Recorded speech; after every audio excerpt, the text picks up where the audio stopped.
पूजा, जिसकी अभी अभी शादी हुई है, अपनी आंखों में नई नवेली दुल्हन के हजार सपने सजाए अपने ससुराल की दहलीज पार करती है। लेकिन शादी की पहले ही रात उसके साथ कुछ ऐसा घटित होता है जो उसकी रूह तक को कपा देता है। एक ऐसा भयानक सच जिसकी उसने कभी अपनी सबसे डरावनी कल्पनाओं में भी उम्मीद नहीं की थी। सहमी और टूटी हुई पूजा जब अपनी आखिरी उम्मीद अपनी जेठानी कमलेश के पास हिम्मत जुटाकर अपना दर्द बयां करने जाती है, तो सांत्वना के बजाय उसे इनाम में मिलता है चेहरे पर एक जोरदार थप्पड़। पूजा जमीन पर गिरकर बिलक बिलक कर रोने लगती है।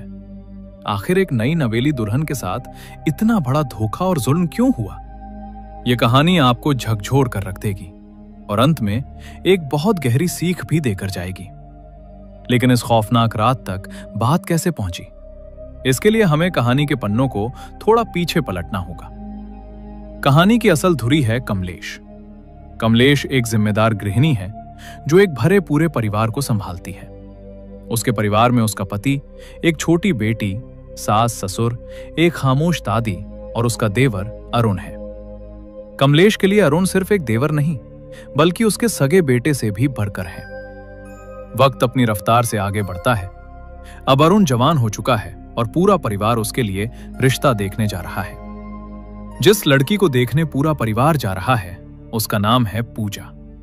इंग्लिश ऑनर्स में बीए कर चुकी पूजा अपनी बातों और आत्मविश्वास से सबका मन मोह लेती है। जब वो अपनी मीठी आवाज में एक अंग्रेजी गाना गाकर सुनाती है तो मानो पूरा परिवार उस पर फिदा हो जाता है।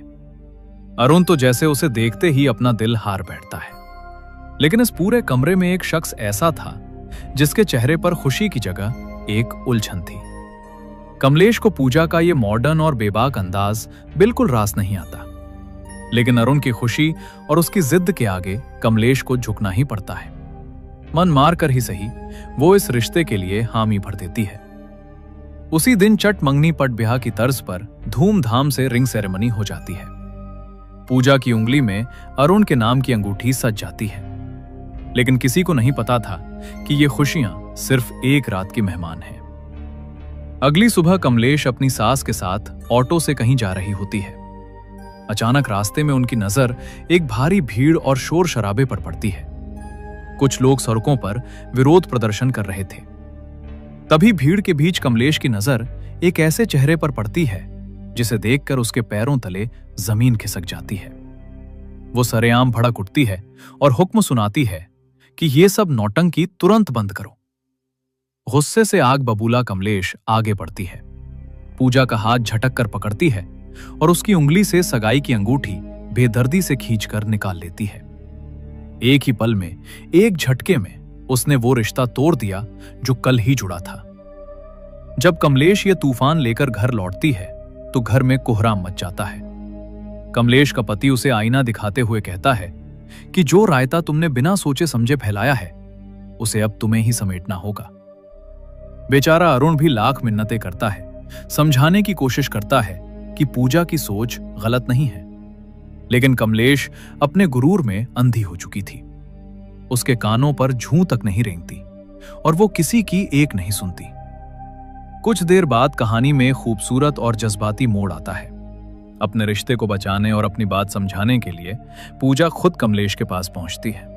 वो बहुत ही नरमी से माफी मांगते हुए कहती है कि अगर हम सही के लिए और दूसरों के हक के लिए खड़े नहीं होंगे तो ये दुनिया धीरे धीरे खत्म हो जाएगी। कमलेश भले ही पुरानी सोच की थी लेकिन दिल की साफ थी।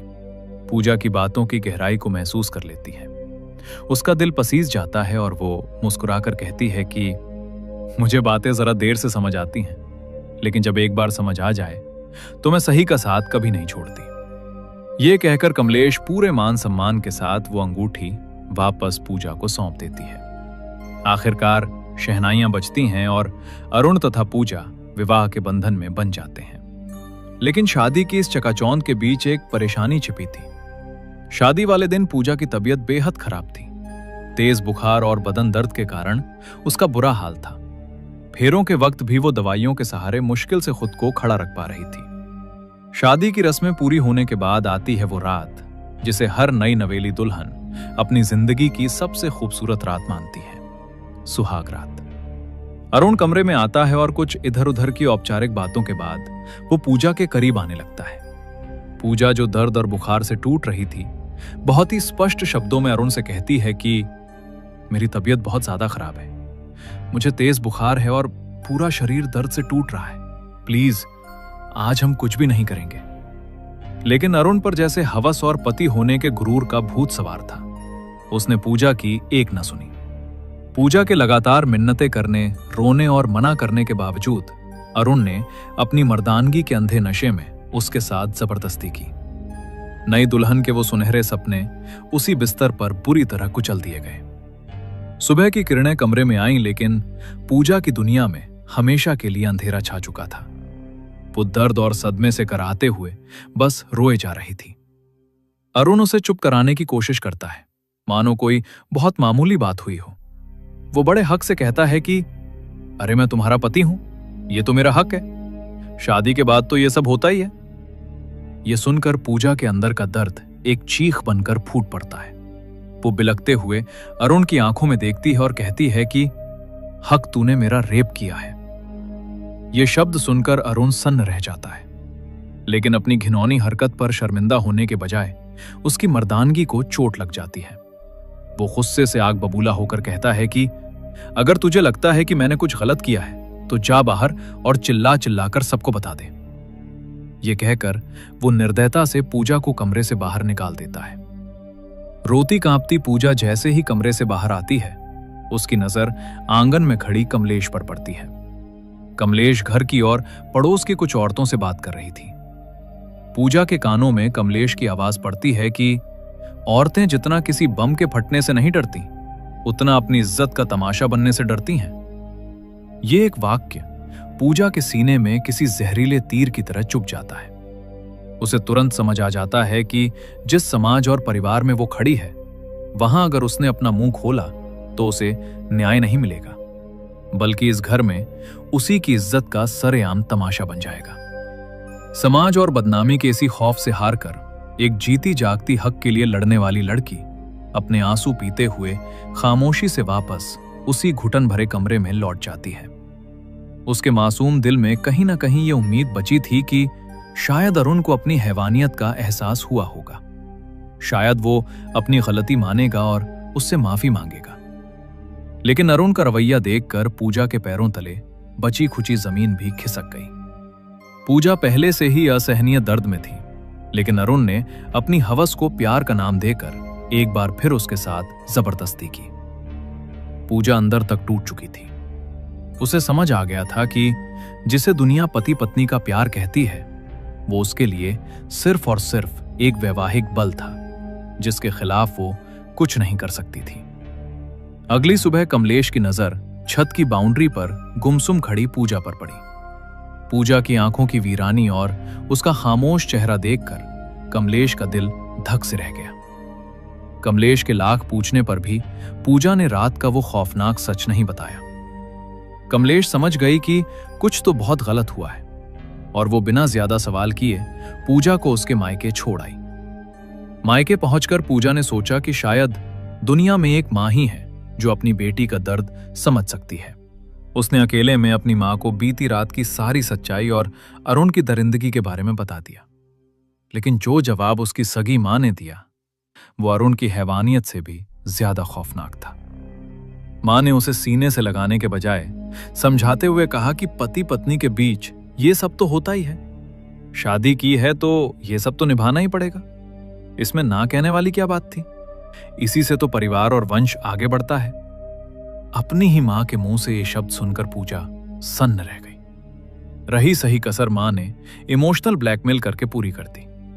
घर की गरीबी का वास्ता देते हुए उसने पूजा को तुरंत ससुराल वापस लौटने का हुक्म दिया और धमकी दी कि अगर वो वापस नहीं गई तो वो अपनी नस काटकर जान दे देगी। अपनों से मिले इस धोखे के बाद बेचारी पूजा के पास कोई रास्ता नहीं बचा था। वो एक जिंदा लाश की तरह कमलेश के साथ वापस लौटने लगी। सफर के दौरान एक जगह वॉशरूम जाने के बहाने पूजा ऑटो से उतरी। ये उसकी जिंदगी का सबसे बड़ा फैसला था। उसने पीछे मुड़कर नहीं देखा और वहां से चुपचाप भाग निकली। कमलेश ने उसे पागलों की तरह हर जगह ढूंढा, लेकिन पूजा का कोई सुराग नहीं मिला। घर पहुंचकर जब कमलेश ने यह खबर दी तो पूरे परिवार में हड़कंप मच गया। सबने पूजा को ढूंढा, लेकिन वो जैसे हवा में गायब हो गई थी। हार कर कमलेश ने पूजा की दोस्त सोना को फोन मिलाया, जो एक एनजीओ में काम करती थी। सोना ने कहा कि उसे पूजा के बारे में कुछ नहीं पता, लेकिन वो उसे ढूंढने की पूरी कोशिश करेगी। आखिरकार सोना की तलाश पूरी होती है। पूजा उसे एक सुनसान पार्क के कोने में गुमसुम किसी सहमी हुई बच्ची की तरह बैठी मिल जाती है। जब कमलेश वहां पहुंचती है तो पूजा हिम्मत जुटाकर अरुण की उस खौफनाक रात की सारी दरिंदगी और सच्चाई कमलेश के सामने उगल देती है। लेकिन सालों से अरुण को अपने बेटे की तरह पालने वाली कमलेश का अंधविश्वास सच्चाई पर भारी पड़ जाता है। सच सुनने के बजाय कमलेश का गुरूर टूटता है और वो गुस्से में आकर पूजा के गाल पर एक जोरदार थप्पड़ जड़ देती है। वो चिल्लाती है और पूजा को लगभग घसीटते हुए वापस उस कैद खाने में ले आती है। भले ही कमलेश ने पूजा को थप्पड़ मार दिया था, लेकिन एक औरत होने के नाते उसके अंदर शक का एक बीज बोया जा चुका था। वहीं दूसरी तरफ हम देखते हैं कि हनीमून के खूबसूरत वादियों में पूजा अंदर से पूरी तरह वीरान और खौफजदा थी। वो अरुण से एक आखिरी उम्मीद के साथ बात करने की कोशिश करती है, लेकिन अरुण की आंखों में प्यार नहीं, सिर्फ एक भूखे भेड़िए जैसी हवस थी। वो एक बार फिर पूजा की चीखों और आंसुओं को अनसुना करते हुए उसके साथ जबरदस्ती करता है। बेचारी पूजा उस बिस्तर पर तड़पने और रोने के अलावा कुछ नहीं कर पाती। वो जिसे अपनी जिंदगी का साथी समझकर समझाने गई थी, वो सिर्फ एक झल्लाद निकला। पूजा को उस रात पूरी तरह समझ आ गया था कि अरुण की नजरों में वो कोई पत्नी या प्यार नहीं, बस उसकी हवस मिटाने का एक बेजान जरिया भर थी। एक रात खौफ से कांपती पूजा खुद को बाथरूम में बंद कर लेती है। बाहर से अरुण दरवाजे को पीटते हुए उसे बाहर आने का हुक्म देता है। अंदर से डरी सहमी पूजा रोते हुए कहती है कि आज मैं तुम्हारे करीब नहीं आ सकती, मेरे पीरियड शुरू हो गए हैं। लेकिन एक हैवान के सिर पर सवार हवस को भला कोई कैसे रोक सकता था? अरुण का जवाब किसी भी इंसान की रूह कपाने के लिए काफी था। वो बेशर्मी और क्रूरता से कहता है कि मुझसे झूठ मत बोल, दरवाजा खोल, मुझे देखना है। यह सुनकर बाथरूम के अंदर खड़ी पूजा की जान सूख जाती है। उसे समझ आ जाता है कि यह दरिंदा उसकी कोई बात नहीं मानेगा। इसी खौफ और बेबसी के बीच पूजा की नजर वहां रखी एक ब्लेड पर पड़ती है और सीन यहीं कट हो जाता है। अगली सुबह घर में कोहराम मच जाता है। सबको पता चलता है कि पूजा अस्पताल में है और उसकी हालत बेहद नाजुक है। पूरा परिवार बदहवास हालत में वहां पहुंचता है। अरुण बड़ी चालाकी से कमलेश और बाकी घर वालों को गुमराह करते हुए कहता है कि उसे औरतों वाली कोई अंदरूनी दिक्कत थी, शायद उसी वजह से यह हालत हुई है।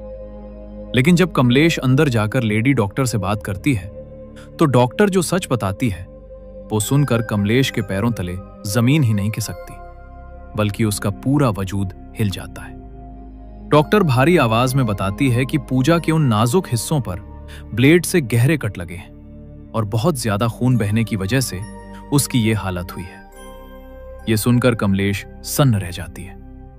वो तुरंत खुद को संभालती है और घर वालों को वापस भेज देती है, ये कहकर कि वो पूजा के पास रुकेगी। होश आने पर जब कमलेश पूजा के पास बैठती है तो पूजा आंसुओं में डूबकर वो कड़वा सच उगलती है जिसने उसे इस हद तक जाने पर मजबूर किया। यह दर्द सुनकर कमलेश अंदर तक टूट जाती है। उस रात जब कमलेश घर लौटती है तो पूजा के दर्द को महसूस करने के लिए वो खुद बाथरूम में जाती है और हाथ में वही ब्लेड उठाती है। वो उस ब्लेड को अपनी त्वचा पर रखकर वही करने की कोशिश करती है जो पूजा ने किया था, लेकिन ब्लेड की हल्की सी चुभन से ही उसके हाथ कांप जाते हैं। वो ब्लेड फेंक देती है।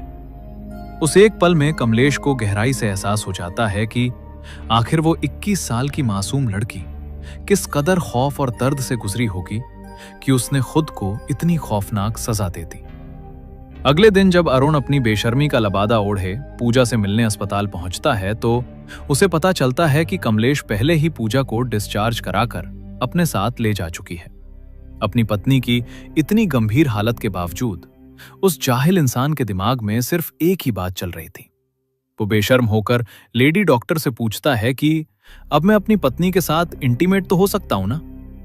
यह घिनौना सवाल सुनकर डॉक्टर का खून खौल उठता है। वो डॉक्टर पूजा के वो खौफनाक घाव देख चुकी थी और जानती थी कि इसके पीछे कौन है।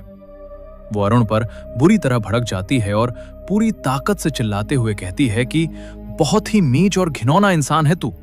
तेरे जैसे जाहिलों के आड़ में तो गोली मार देनी चाहिए। वो तुरंत सिक्योरिटी गार्ड्स को बुलाती है और अरुण को धक्के मारकर अस्पताल से बाहर फेंकवा देती है, ये चेतावनी देते हुए कि ये जानवर इंसान दोबारा मेरे अस्पताल के आसपास भी नहीं दिखना चाहिए। इसके बाद सीन शिफ्ट होता है घर पर। पूजा जो अपनी आंखों में शादी और एक नए जीवन के हजार सुनहरे सपने लेकर इस घर में आई थी, आज उसकी जिंदगी एक ऐसे भयानक नर्क में तब्दील हो चुकी है जहां उसका ही पति उसका सबसे बड़ा मुजरिम बन गया है। लेकिन अब जब पूजा मौत के मुंह से वापस लौट आई है और उसे उस कमलेश का साथ मिल गया है जो कल तक उसी के खिलाफ खड़ी थी, कमलेश कहती है, हम लोग थाने भी जा सकते थे लेकिन पापा की वजह से नहीं गए। अब मैं पापा को बताऊंगी और वो खुद अरुण को जेल भिजवाएंगे। तभी पूजा अपनी कहानी बताती है।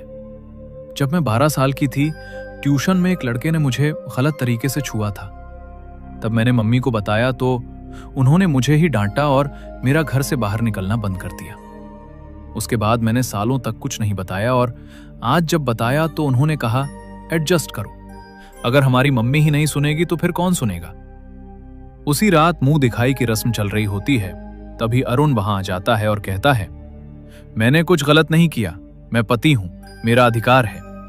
तभी कमलेश आगे आती है और कहती है, मैं तुम्हारी भाभी हूं, मुझे भी अधिकार है और मैं तुम्हें जेल भिजवा कर ही रहूंगी। इसके बाद सीन वापस प्रेजेंट में आता है, जहां हमें दिखाया जाता है कि कमलेश सभी को सच्चाई बता देती है। ब्रह्मर अरुण से कहते हैं, पूजा से माफी मांगो, और अरुण सिर्फ एक सॉरी बोल देता है। तभी मां कहती है, चलो बात खत्म हुई, अब खाना बना लो। लेकिन कमलेश फिर से बात करने जाती है। ब्रह्मर कहते हैं, जो अपराध हुआ ही नहीं उसके लिए मैं अपने बेटे को जेल कैसे भिजवा दूं? मैं अपने बेटे के खिलाफ कभी नहीं जाऊंगा। अगले दिन कमलेश कहती है, आप हमेशा सही करते थे लेकिन आज नहीं कर रहे, तो अब मुझे करना पड़ेगा। ब्रह्मर गुस्से में कहते हैं, अगर कुछ करना है तो घर से बाहर जाकर करो, और वो उसे घर से निकलने के लिए टैक्सी बुलवा देता है। इसके बाद विनय कुछ बोलने की कोशिश करता है लेकिन ब्रह्मर कहते हैं, ये अभी वापस आएगी और पैर छूकर माफी मांगेंगी। कुछ देर बाद कमलेश सच में वापस आती है और कहती है, मैं नहीं जा सकती। तभी विनय बोलता है, कुछ साल पहले बस में एक आदमी एक लड़की को छेड़ रहा था, मैंने देखा लेकिन इग्नोर कर दिया। उस दिन हिम्मत नहीं हुई और आज भी नहीं हो रही, इसीलिए अब तुम हिम्मत करो, वरना उस दिन मैं टूट गया था और आज तुम टूट जाओगी। यह सुनकर कमलेश अंदर जाती है और पैर छूने लगती है। ब्रह्मर कहते हैं, मैंने कहा था यह पैर छूकर माफी मांगेगी, लेकिन कमलेश कहती है, मैं माफी मांगने नहीं, आशीर्वाद लेने आई हूं। इसके बाद वो अपने नाना के पास जाती है जो कि एक वकील है और उन्हें पूरी बात बता देती है। नाना कहते हैं, हमारे देश में इस अपराध के खिलाफ कोई सीधा कानून नहीं है, दहेज के खिलाफ कानून है। कमलेश कहती है, लेकिन यह केस दहेज का नहीं है, हम सही तरीके से लड़ेंगे। लेकिन पूजा तैयार हो जाती है दहेज का केस बनाने के लिए। उसी रात नाना एप्लीकेशन लिखते हैं और कहते हैं, इसे साइन करो, आज ही थाने चलेंगे और कल सुबह तुम्हारे पति और ससुराल वाले अरेस्ट हो जाएंगे। इसके बाद कमलेश पूछती है, इसमें सास ससुर का नाम क्यों है, उन्होंने तो कुछ किया भी नहीं। पूजा जवाब देती है, यही तो प्रॉब्लम है, उन्होंने कुछ किया ही नहीं। जब उन्हें मेरे दर्द की परवाह नहीं तो मुझे भी उनकी कोई फिक्र नहीं। इसके बाद कमलेश पूजा से वो एप्लीकेशन छीन कर जला देती है। इसके बाद नाना कहते हैं, फिक्र मत करो, हम ये केस ऑनलाइन कर देंगे। कमलेश चुपचाप सब सुन लेती है। अगले दिन पुलिस सबको पकड़कर ले जा रही होती है, लेकिन तभी वकील एंटीसिपेटरी बेल दिलवा देते हैं, क्योंकि कमलेश ने पहले ही ये बात घर वालों को बता दी थी। अगले सीन में पूजा कहती है, हमारे पास सिर्फ एक मौका था और वो भी चला गया। कमलेश कहती है, तो क्या गलत तरीके से लड़े? नाना कहते हैं, तुम्हें लगता है तुम्हारा ससुर सही तरीके से लड़ रहा है, समाज के सामने वो अच्छा है लेकिन असल में नहीं है। इधर भ्रमर दोनों को लेकर पूजा के घर पहुंचता है, उन्हें बाहर रोककर खुद अंदर जाता है और कहता है, पूजा के भागने से हमारे परिवार पर दाग लग गया है। वो अपनी मर्जी से हमारे पैर पड़कर माफी मांगे तभी घर आएगी। फिर पूछता है, आप क्या चाहते हैं, तलाक या फिर वापस ससुराल? पूजा के पिता कहते हैं, हमने तो लड़की विदा कर दी, अब चाहे कुछ भी हो उसे वापस भेजना ही होगा। ये सुनकर भ्रमर पानी में गोली मिलाकर दे देता है पूजा के पापा को। उसके बाद पूजा का भाई आता है और बताता है कि पापा बेहोश हो गए हैं। ये बात पूजा को भी पता चल जाती है। वो तुरंत हॉस्पिटल पहुंचती है, जहां उसके पापा उससे कहते हैं, ससुराल लौट जाओ। इधर अरुण माफी मांगते हुए कहता है, देखो ना पापा ने हमारी वजह से ये क्या कर लिया, घर वापस आ जाओ। लेकिन पूजा कमलेश से कहती है, मुझे वापस नहीं जाना। तभी पूजा के पिता लेटे लेटे उसके आगे हाथ जोड़ देते हैं और मजबूरी में पूजा वापस ससुराल चली जाती है। अगले सीन में मम्मी कहती है, हमारी बहू घर लौट आई है, कल घाट पर कथा करवाएंगे। इधर अरुण कहता है, अब मेरे और पूजा के बीच सब ठीक हो गया तो हमारे बीच क्यों नहीं हो सकता? डांट लीजिए, चाहे मार भी लीजिए। तभी कमलेश गुस्से में कहती है, सोच समझकर बोलो, अगर एक थप्पड़ मार दिया तो सारे तीर्थ हो जाएंगे। फिर वो पूजा को अंदर ले जाने लगती है। तभी दादी कहती है, 3 दिन शोक पूरा कर लिया, अब वापस जूते खाने आ गई। पूजा जवाब देती है, आपको तो पता है पापा ने नींद की गोलियां खा ली थी और मुझसे कहा ससुराल वापस जाओ। तभी मम्मी कहती है, तुम्हें समझ नहीं आ रहा, सालों से ऐसे लोग हमें परिवार, परंपरा और ना जाने किन किन नामों पर बेवकूफ बनाते आए हैं। तभी कमलेश गुस्से में कहती है, तो क्या करें, दंगल करें, हथौड़ा उठाकर सिर तोड़ दें? वो जवाब देती है, सर नहीं तोड़ना है, चुप्पी तोड़नी है। समाज का हथियार है चुप्पी और औरत का हथियार है आवाज। अब आवाज उठानी पड़ेगी। अगर औरत में हिम्मत आ गई तो उसे हाथ लगाने वाला 100 बार सोचेगा। अगले दिन कथा का सीन होता है। सब पूछती हैं, पंडित जी कहाँ हैं? कमलेश कहती है, आज कथा मैं सुनाऊंगी। फिर वो कहती है, पहले सीता माता, रुक्मिणी माता, राधा माता सभी की अलग अलग कथाएं होती थीं, लेकिन आज हर औरत की एक ही कहानी है। पैदा हुई, शादी की, बच्चे किए और मर गई। अब तो औरत के शरीर पर भी उसका अधिकार नहीं, वो भी पति का है। तभी पूजा आगे आती है और कहती है, मेरे पति ने मेरी मर्जी के खिलाफ फिजिकल रिलेशनशिप बनाए हैं, उन्होंने मेरे साथ जबरदस्ती की है। ये सुनते ही सभी लोग चौंक जाते हैं। तभी भ्रमर गुस्से में कहता है, आपके बच्चों के सामने ऐसी बातें हो रही हैं और आप चुपचाप सुन रहे हैं। वो अपनी पत्नी को इशारे से जाने को कहते हैं, लेकिन वो मना कर देती है। धीरे धीरे लोग जाने लगते हैं। तभी कमलेश जोर से कहती है, सिर्फ वही औरतें जाएं जिसे कभी उसकी मर्जी के खिलाफ किसी ने हाथ ना लगाया हो, जिसे कभी किसी अपने रिश्तेदार या किसी अनजान आदमी ने बिना पूछे ना छुआ हो, और जिसे एक पल के लिए भी ये लगा हो कि उसके शरीर पर सिर्फ उसका अधिकार है। ये सुनते ही सभी औरतें वहीं रुक जाती हैं। इसके बाद अरुण को गुस्सा आ जाता है और वो कहता है, मैंने आज तक सिर्फ शराफत से काम लिया है, इसका मतलब ये नहीं कि तुम दुनिया के सामने हमारी बेइज्जती करो। और वो पूजा को थप्पड़ मारने जाता है, लेकिन कमलेश बीच में आ जाती है और उसे जोरदार थप्पड़ मार देती है। फिर कहती है, कुछ तो गलत किया होगा तुमने, पूरा परिवार आज तुम्हारे खिलाफ खड़ा है। तुम्हारे अपराध के लिए भले ही कोर्ट में कानून ना बना हो, लेकिन आज ये परिवार तुम्हें सजा देगा। आज से इस घर की किसी भी औरत से तुम्हारा कोई संबंध नहीं। जब हम मरेंगे तब हमारे मुंह में गंगा जल डालने का भी अधिकार तुम्हें नहीं मिलेगा, और जिस दिन पिंकी की शादी होगी उसकी डोली को कंधा देने का हक भी तुम्हें नहीं मिलेगा। यह सुनकर अरुण टूट जाता है। वो कहता है, मैं ऐसे नहीं जी पाऊंगा। कमलेश जवाब देती है, जी तो पूजा भी नहीं पा रही है, अब समझ आया तुमने क्या किया है? अरुण माफी मांगने लगता है, लेकिन पूजा रोक देती है और कहती है, इसकी कोई जरूरत नहीं। मेरे साथ जो हुआ है उसके खिलाफ कानून बनने तक मैं इंतजार करूंगी, और जिस दिन वो कानून बन गया उस दिन मैं तुम्हें खुद थाने लेकर जाऊंगी। यह सुनकर अरुण अपने पिता से कहता है, गलती हो गई, अब इसे ठीक करते हैं। कमलेश ब्रह्मर से कहती है, जो बोलना था हम बोल चुके, अब हमारा बोलना बंद और आपका सोचना शुरू। इसके बाद सभी औरतें वहां से चली जाती है और यहीं पर यह वेब सीरीज खत्म हो जाती है। तो दोस्तों, आपको यह वेब सीरीज कैसी लगी कमेंट बॉक्स में जरूर बताइए, और अगर वीडियो पसंद आया हो तो इसे लाइक करें और ऐसी ही दमदार मूवी और वेब सीरीज एक्सप्लेनेशन देखने के लिए हमारे चैनल को सब्सक्राइब करना बिल्कुल मत भूलिए।